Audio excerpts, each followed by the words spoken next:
So the way we interpret CR in that paper, which we'll get to, we did a study for the Medicaid program on antipsychotics using the Katie trial. Essentially, if people are familiar with that, it was a trial about, this is a case of drugs, not devices, but it was a trial that we sort of mimicked, thinking about it, what a CR would look like. But the way we thought about CR in that context, what it was essentially that it generated quality evidence, one way or another, effectiveness evidence about a product.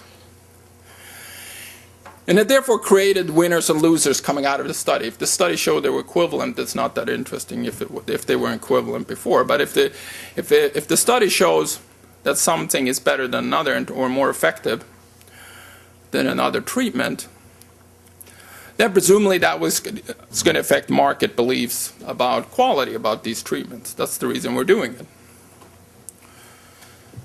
Well, as Mark Pauly pointed to earlier, we've done work. So what happens in the market then when you infuse this kind of quality evidence into the market? And presumably you will raise the demand for the winners and lower the demand for the losers. In other words, holding price constant, more people are going to be willing to utilize the winner. And holding price constant, less people are going to want to utilize the loser. If that happens, and this we see again and again in effectiveness studies, forget comparative effectiveness studies, and this is why companies engage in effectiveness studies. If that happens, then presumably we'll have larger spending on the winner and smaller spending or less spending on the loser.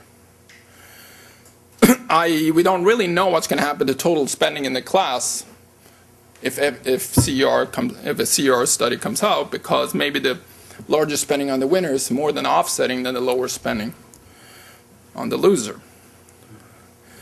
So spending implications are clearly ambiguous, depending on how sensitive the market is to this evidence, and also how easily more supplied products occur for the winner, what we call price elasticity of supply.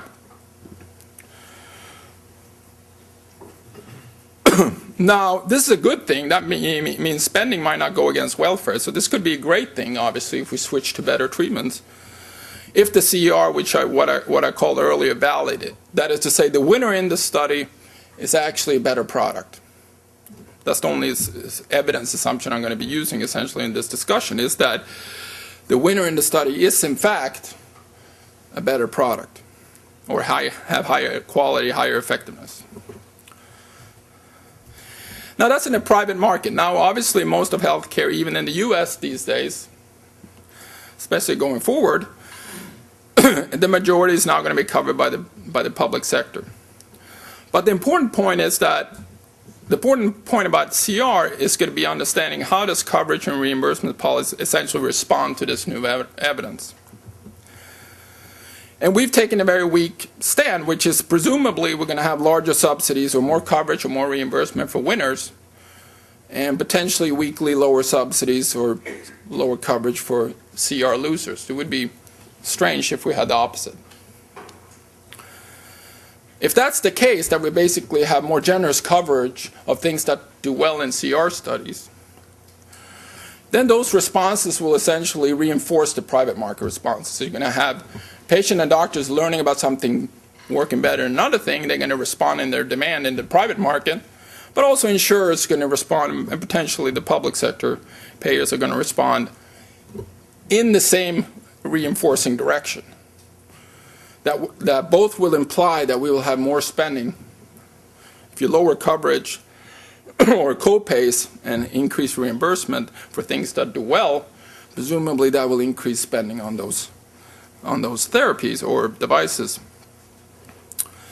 And the opposite being true for those who don't do well in the CR study. So essentially I think under reasonable behavior from both the patient and doctors and insurers, whether public or private, the spending implications are going to be clearly ambiguous.